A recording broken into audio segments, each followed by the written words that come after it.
Fala, amigos do canal Geek, eu tô hoje aqui para falar para vocês a respeito de uma série simplesmente fantástica. Eu vou falar para vocês hoje a respeito de Crônicas de Ashdar. Isso mesmo, uma série coreana que tá aí no Netflix, né, a primeira temporada dessa série, e que é considerado o Game of Thrones coreano. Por isso eu tô aqui com a roupa do Game of Thrones.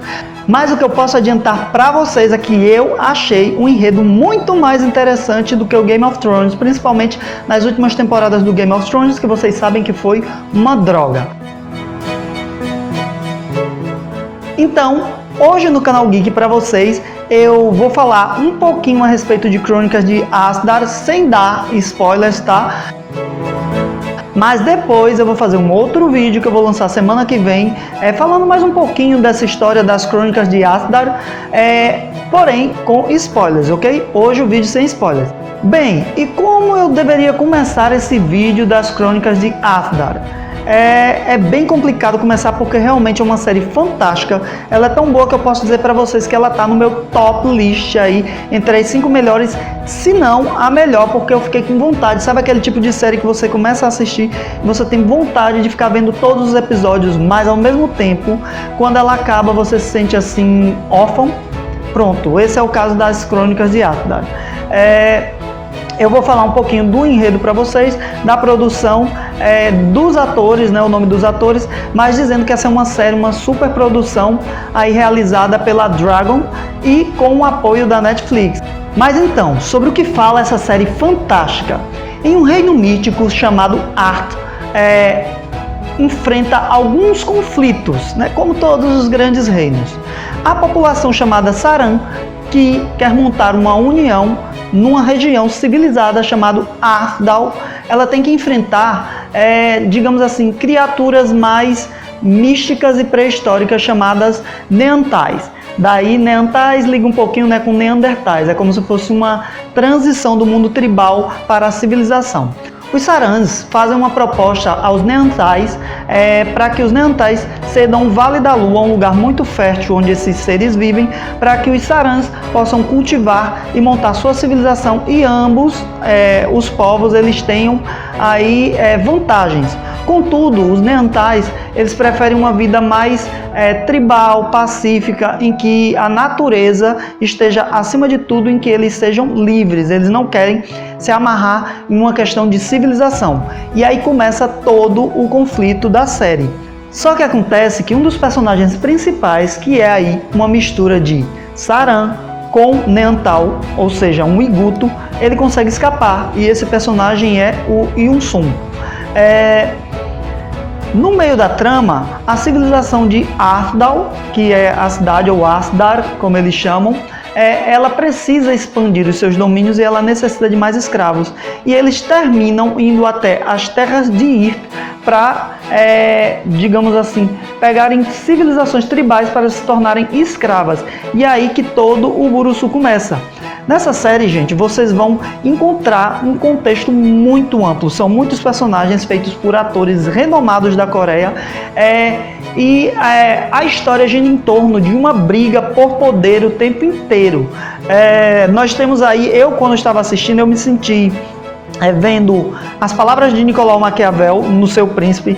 Eu me senti vendo Sócrates quando fala para os seus discípulos a respeito aí de como se formaram as civilizações e a guerra, né, como surgiram as guerras. Eu senti que estava vendo também um pouco da arte da guerra, além de todo um contexto de fantasia. Para vocês terem uma ideia, essa série é uma série que casa muito bem com antropologia, filosofia, sociologia, geografia, tá? Para quem gosta de tudo isso. Não é uma série simplesmente de romance ou com um roteiro simples, não. Se você quer assistir um dorama que seja simples de romance e tal, essa não é a pedida. Mas nas Crônicas de Ashdar tem romance, mas ele não é o principal. O principal é todo o contexto, os complôs, as intrigas, a briga pelo poder. É um dorama que, se você quiser aí colocar, vocês meninas quiserem colocar os seus namorados que gostam de séries aí de guerra, de luta, é um dorama que é uma pedida para vocês colocarem eles aí no mundo dos dramas, tá? Porque vocês também aí vão ter muitos conflitos, muitas guerras, personagens com uma psicologia muito bem amarrada, um roteiro fantástico. Sim, o roteiro das Crônicas de Ashdar é magnífico. Realmente é uma aula de roteiro, de contextualização de vários assuntos, e eu recomendo aí para todo mundo que goste de um roteiro mais profundo, com interpretações magníficas. Isso mesmo, eles acertaram muito na escolha do elenco desse drama, tá? Dessa série. Então, quando a gente tem um acerto de roteiro com acerto de artistas, né, de atores, que realmente você sinta que são os personagens, você tem algo assim fantástico, somados aí a uma produção impecável para esse drama. Então, resumidamente, o que eu posso dizer das Crônicas de Arthur? Ele é o dorama top que eu já assisti em termos de série de fantasia e ficção, e para mim, em termos de série dessa categoria, dessas categorias aí, ela é a melhor. Bem, isso é minha opinião, eu gostei muito. É uma série que está aí com um hype de notas acima de 9, 9,5, tem lugares que está dando 9,8, ela foi sucesso de público e sucesso de crítica, embora aqui no Brasil ela não seja tão conhecida. Eu acho que é aí porque quando ela foi lançada pela Netflix, o resumo dela, né, a sinopse, ela não ficou tão legal, ficou parecendo um pouco com a sinopse realmente que você vai ver algo dos Homens das Cavernas, gente, e não tem nada que ver com um Homem das Cavernas. Eu, quando vi a primeira vez, eu pensei que seria como aquele filme aí, 10.000 a.C., que não é bom.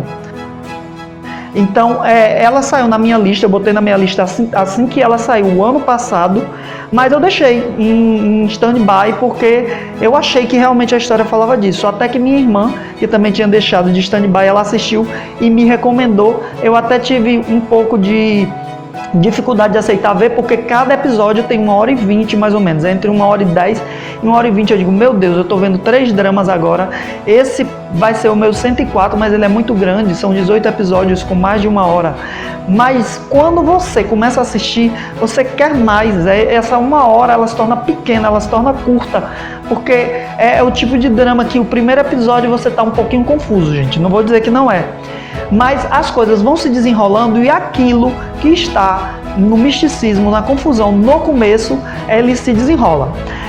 O que são, no caso, eu vou explicar um pouquinho o que são os Neantais. Os Neantais, eles são esse povo que tem os lábios roxo-azulados, eles têm um sangue roxo-azulado também, eles têm normalmente olhos claros, cabelos que são um pouco diferentes, eles são mais rápidos e muito mais fortes do que os humanos comuns, tá? Só para que vocês saibam o que são essas criaturas míticas.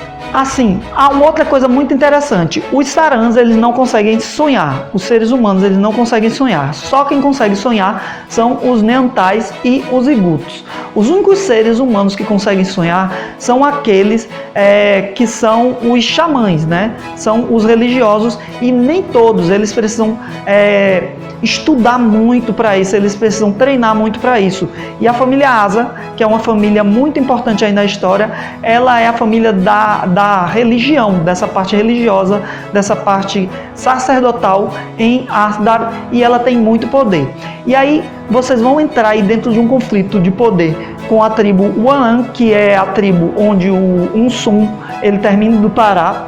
Então a gente vai ver o conflito aí com essa tribo, porque ela é tirada de Irt e levada até Arthur para se tornar escrava, e aí tem muitas brigas.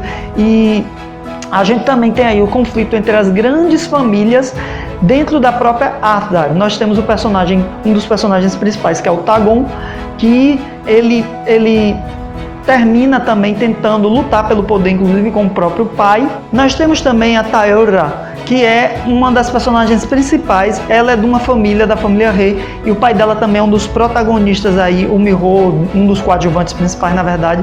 E a Taeora, ela é o amor do Tagon, eles dois se amam muito. A família He, que é a família dela, né, a família da Taeora, elas têm o domínio sobre o bronze. O pai dela, o Miho, ele é o único que sabe fazer o bronze. Essa família, eles vieram de um outro reino, eles vieram de um reino, de uma região distante, que é como se fosse, aí é o meu ponto de vista, é quase como se fosse uma China mítica, porque eles já sabem sobre produção de bronze, e eles têm algo que não existe em Arthur, que é um Wang, ou seja, um rei, que é o que o Tagon, ele vai tentar se tornar, né? Ele vai tentar se tornar um rei, ele vai querer acabar com a união que são várias tribos que se uniram para formar a nação de Arthur, né, essa união. Então Dagon, ele vai tentar se tornar um Wang, um rei, ser o detentor de todo o poder, mas para isso ele vai ter que enfrentar o próprio pai, ele vai ter que enfrentar a família Miho, as outras tribos e a família Asa, que é a mais poderosa de todas, porque foi a primeira que chegou em Arthur,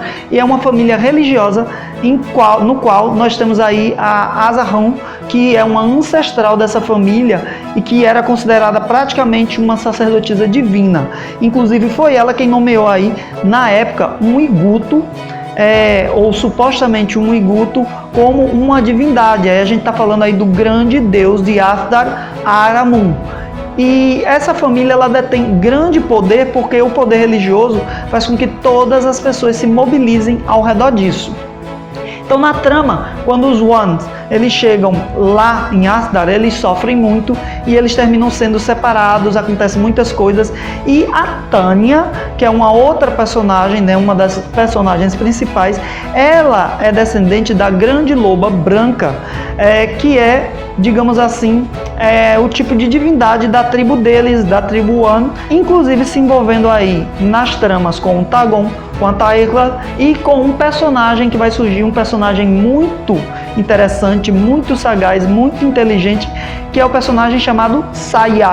O Saya, ele é um personagem, digamos, mais ponderado, maquiavélico, mas a única coisa que começa a tirar ele do sério é a própria Tanya, ou a segurança dela, porque ele começa a se apaixonar por ela, né? Então nós temos ainda o exército, que é fiel ao Dagon, e vários personagens. Então, pessoal, como eu disse que não ia dar spoiler nesse vídeo, então eu não vou falar muito a respeito da história para que vocês possam ver. Mas saibam que tem muita intriga, muito jogo de política, religião, romance, ação, aventura, e é uma série que eu recomendo muito para vocês. Nos próximos vídeos da semana que vem, eu vou falar um pouquinho realmente a respeito da história das Crônicas de Arthur, e aí esses realmente vão ter alguns spoilers, mas se vocês quiserem ver, quiserem saber um pouco mais da história, ou já tiverem assistido e quiserem também curtir para darem as suas opiniões, eu adoraria que vocês vissem também os vídeos da semana que vem. Então, eu desejo a vocês uma excelente semana, e até a próxima quarta-feira com mais um vídeo. Um grande beijo e assistam aí as Crônicas de Arthur. Só uma lembrança, classificação são 16 anos, então menores do que isso não assistam, tá? Valeu! 재앙의 씨앗을 거둘 수 있다면 타곤의 비밀을 알았어. 그놈의 숨통을 끊을 수 있는